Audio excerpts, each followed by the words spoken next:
This is Meet Sean, where we break down real life topics insurance, annuities, real estate, travel planning, and home ownership so you can make smarter moves. Subscribe so you don't miss the next episode. Real estate is, uh, it's one of those industries that suffers from a very specific problem. Oh, absolutely. I mean, it is arguably the most complex financial transaction a person will ever make, right?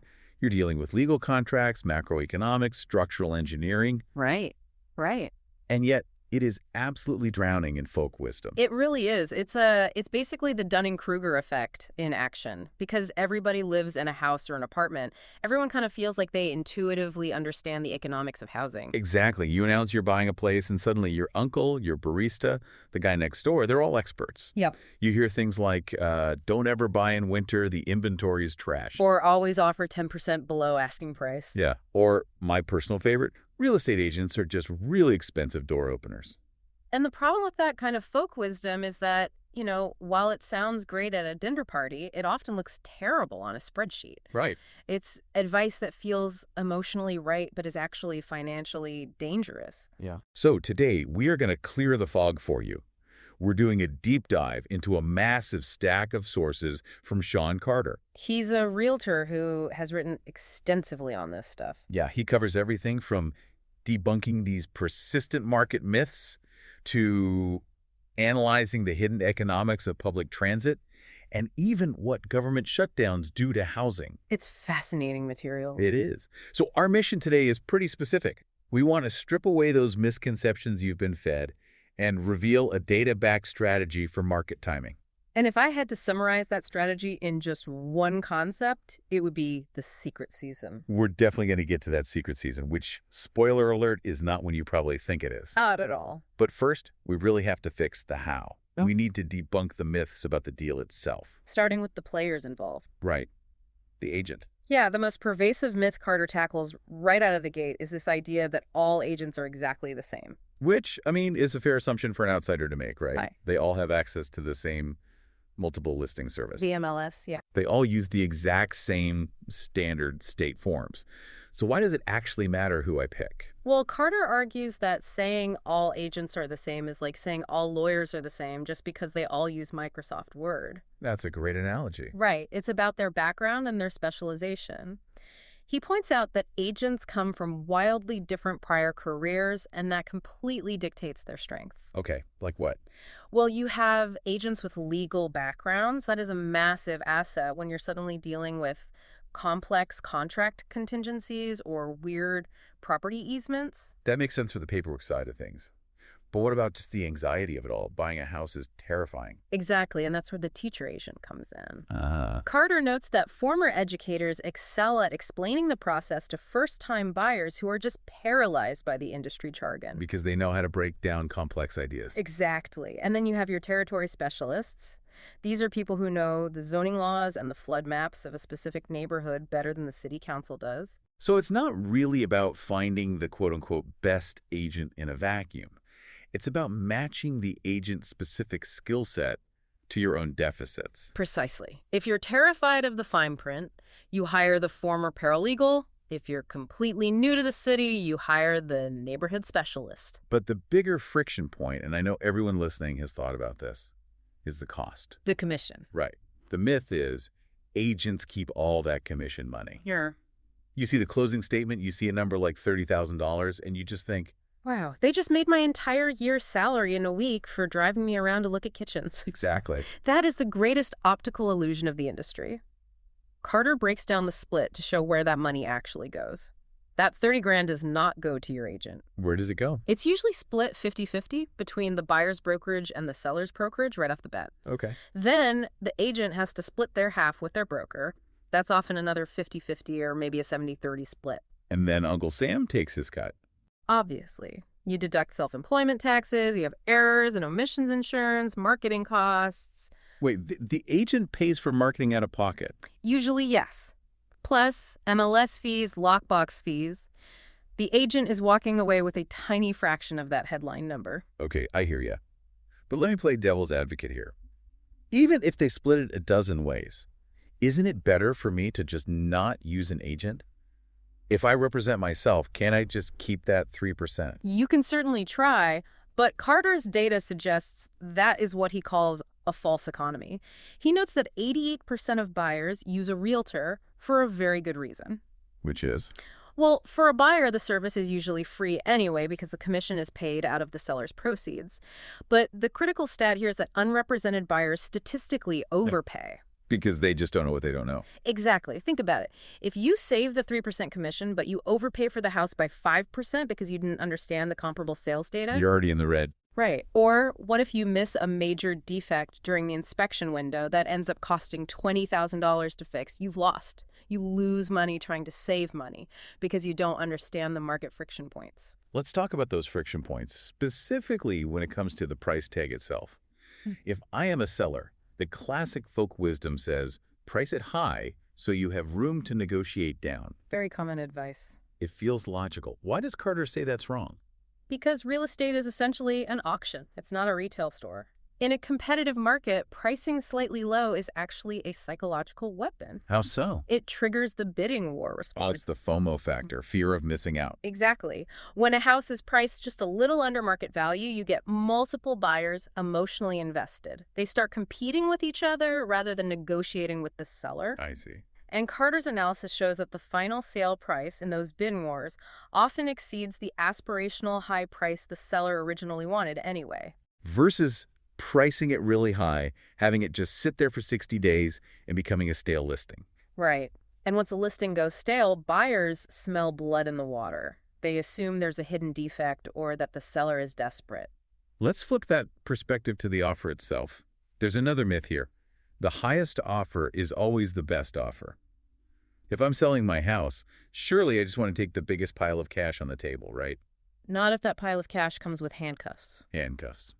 Carter introduces this concept called the net value package. So let's say offer A is $500,000, but the buyers demand that you move out in exactly 2 weeks. Okay, that's fast. Now you have to pay for rush movers, rent a storage unit, maybe live in an extended stay hotel for a month because your next place isn't ready. So you were basically burning through your own profit just to accommodate their timeline. Correct. Now compare that to offer B at $490,000. It's 10 grand less. But they offer you a 2-month lease back. Meaning you can rent the house back from them and stay there after closing. Yes. And let's say they also waive the appraisal contingency. The actual net value of offer B is higher because it removes so much risk and out-of-pocket expense for you. That is a really key distinction. The highest price isn't always the most profitable price. Exactly. Now, there's one more myth in this section I want to hit because it feels so relevant right now. The idea that new construction means no repairs. Oh, this is a very dangerous assumption. People think, well, it's brand new, nobody's ever lived in it, so nothing could possibly be broken.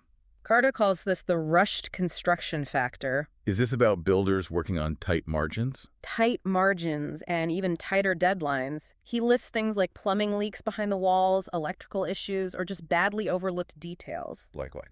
Missing insulation in the attic, unsealed windows. These things happen a lot when crews are building fast. So new doesn't mean perfect, it just means untested. That's a great way to put it.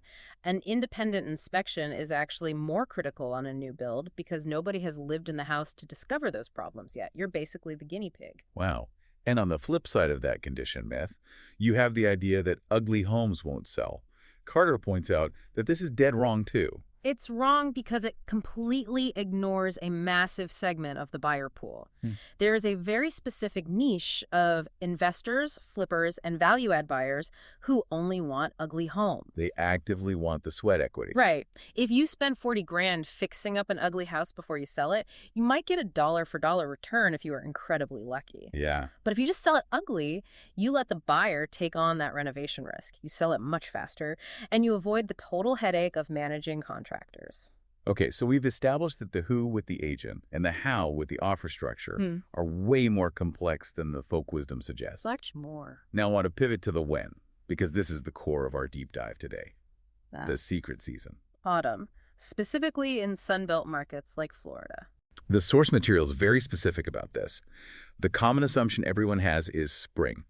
You buy in the spring so you can move the kids during summer break. And that is when the volume is highest, yes. But high volume means high competition. Right. If you look at the data for Florida, specifically regarding value and buyer leverage, The absolute sweet spot is Q4, October, November, December.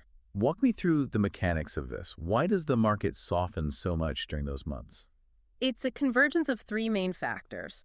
First, those seasonal buyers you mentioned, the families, they're done. They've settled in for the school year. Okay. Second, the snowbirds, the winter residents coming down from the north, they haven't fully committed or arrived yet. You're in this weird transitional lull. So if you go to an open house in November, you might literally be the only person walking through the door. Often, yes.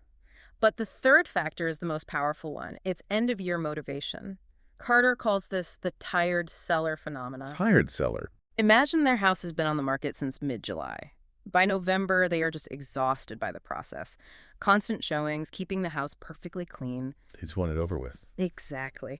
Or, on a more strategic level, they want to close for tax reasons before the calendar year ends on December 31st. Because they want to realize a capital loss or gain specifically in the current tax year. Precisely. But here is the insight that really surprised me. It's not just the sellers who are highly motivated in Q4, it's the lenders. Wait, why would a bank care what month it is? Quotas. Oh, Loan officers and even entire bank branches often have annual origination targets. They need to put a certain amount of debt on the books by December 31st to hit their bonuses. so in Q4, the bank might actually be nice to you. Accommodating is the word Carter uses. Accommodating, I like that. You might see waived origination fees, much faster processing times, or a willingness to work a lot harder on a borderline application because they need those numbers just as much as you need the house. That is a leverage point I had never considered. You're basically helping the loan officer hit their bonus. Yes. And there's a very specific tactic for this season, hunting the stale listing. How does that work? Well, in the spring, a seller with a stale listing thinks, oh, it's fine, another buyer will come along next week. But in November, they're thinking, if I don't sell to this person making an offer right now, I'm paying the mortgage, taxes, and carrying costs on this place until March.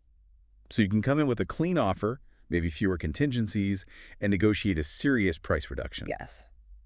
But does this strategy actually yield returns?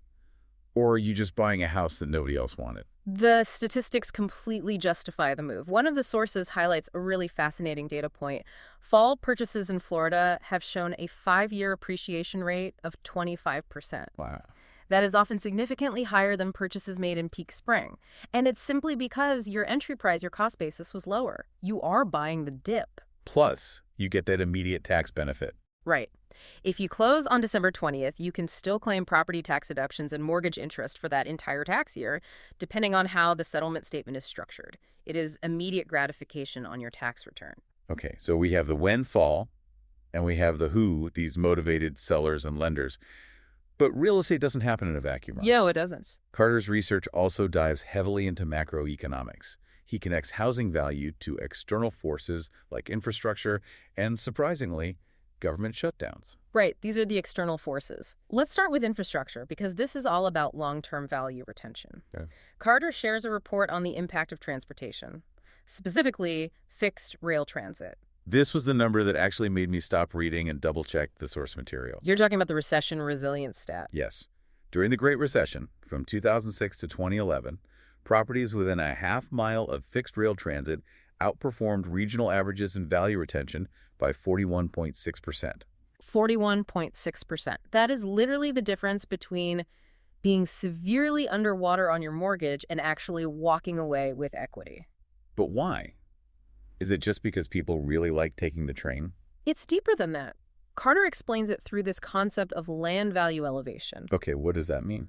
When you have reliable, fixed transit, you break the area's total dependence on cars. And when you need fewer cars, you need fewer parking lots. Which are just dead space, economically speaking. Exactly. Parking lots are an incredibly low-value land use. If you remove the need for parking, developers can come in and build higher density structures. Apartments, retail, offices. Right. That density creates a vibrant, walkable hub. And that hub creates permanent demand. And demand drives value even when the broader national economy is crashing. So the train station basically acts as a floor for property prices. It acts as an anchor. But there is a caveat. Carter calls it the Goldilocks zone. Meaning too close is bad. Yes. If your house shares a wall with the train tracks, the noise and the vibration pollution will drag your property value down. Right. Nobody wants their dishes rattling every 20 minutes. Exactly. You want to be within what's called the pedestrian shed. That's about a 10-minute walk or a half mile, but not right on top of the platform. Okay, so transit buffers you against a massive recession. But what about a government shutdown? This feels very relevant, given how often we see these budget fights in Congress. It happens all the time. And Carter actually has a shutdown-proof strategy guide in the sources. This is crucial because government shutdowns completely break the gears of the real estate machine, specifically mortgage approvals. Why? Is it because the banks closed down? No, the banks are open, but the IRS is often furloughed. Ah, To get a mortgage, the lender almost always needs to verify your income by pulling your tax transcripts directly from the IRS. It's usually a Form 4506T. okay. If the IRS isn't answering the phone or processing those forms because of a shutdown, the loan simply cannot close. It freezes. It's a total bureaucratic deadlock. So if I am buying in our secret season Q4 and Congress suddenly shuts down the government in November, is my deal just dead? Not if you are prepared for it. Carter calls this a disrupted market. And for a savvy buyer, a disrupted market is a massive buying opportunity. Because everyone else is frozen. Yes. When everyone relying on FHA or VA loans, which are government-backed, is forced to the sidelines, your competition evaporates overnight. So how do you actually buy the house then? You use private financing, hard money lenders, private equity, or cash if you have it. Because they don't need the IRS transcripts. Right. These entities don't always require IRS verification in the same rigid way. So you swoop in, you buy the property at a significant discount because the seller is panicked that all their other buyers just vanished. And then you just refinance into a traditional, cheaper mortgage once the government finally reopens. Exactly. It's a bridge loan strategy. That is aggressive, but I see the logic completely. You're leveraging the chaos. What if you already own property, though? A shutdown sounds like a major risk for landlords, too. It is a huge risk. If your tenants are government employees or federal contractors and they start getting paid during a shutdown, you stop getting rent. Right. So Carter advises tenant diversification. Do not have a portfolio where 100% of your rentals are situated right next to a military base or a federal agency. You need diversity in your income streams, just like you do in your stock portfolio. That makes total sense. Diversify the risk. Now, I want to pivot one last time. Yeah. We've been very analytical up to this point. Taxes, shutdowns, recession statistics. Mm-hmm. But the source material focuses really heavily on Florida. And people don't just buy real estate in Florida for the I appreciation. know, they buy for the lifestyle. Exactly. Carter calls it the vibe shift. The vibe shift. But Yeah. seriously, he argues that fall isn't just the best time to buy financially. It's actually the best time to experience the product itself. It's about what he calls the inventory of experiences. Think about summer in Florida. It's brutal. High humidity, daily thunderstorms, maximum crowds everywhere. Yeah, not ideal. But fall, the humidity finally breaks, the crowds vanish because kids are in school, and suddenly luxury becomes completely accessible. He mentions specific high-end properties in the sources, like the Ritz-Carlton Orlando or the Fontainebleau down in Miami Beach. Right. In March or July, those room rates are astronomical. But in late October, you can find really significant deals. You're getting the 5-star experience for a 3-star price. But why does that matter for an investor? It matters for rental yield.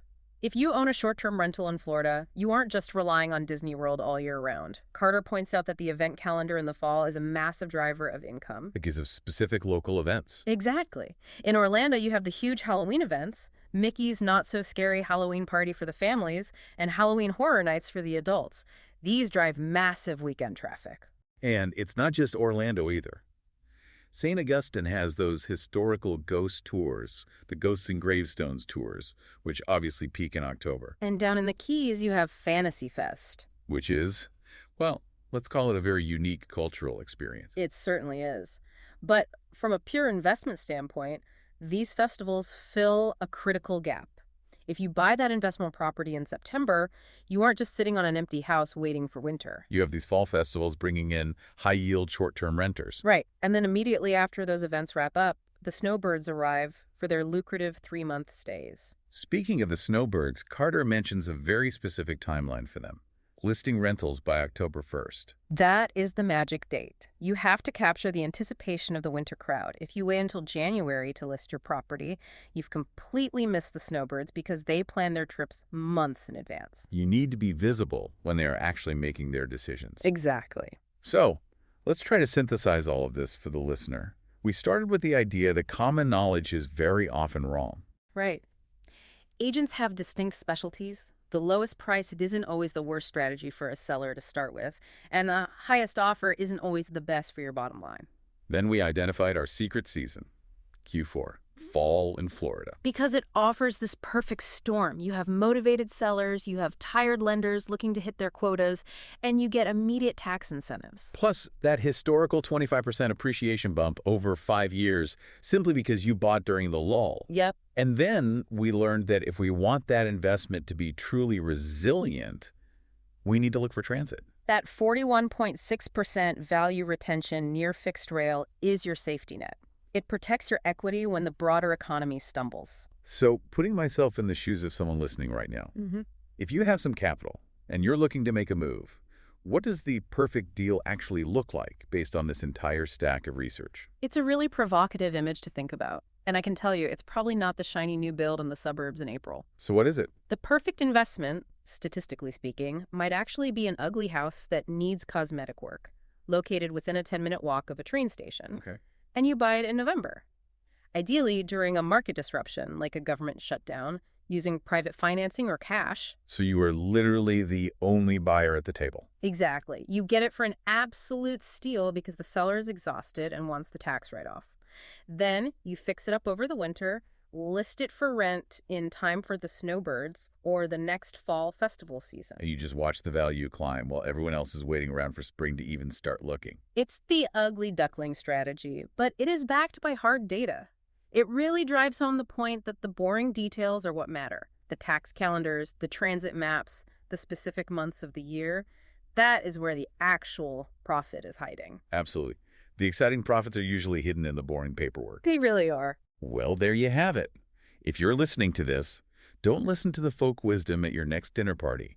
Look at the calendar, check the transit map, and maybe book a trip to Florida in October to scout it out yourself. Thanks for joining our deep dive today. That's it for today's Meet Sean. If this helped, follow the show and share this episode with one person who needs it. See you next time.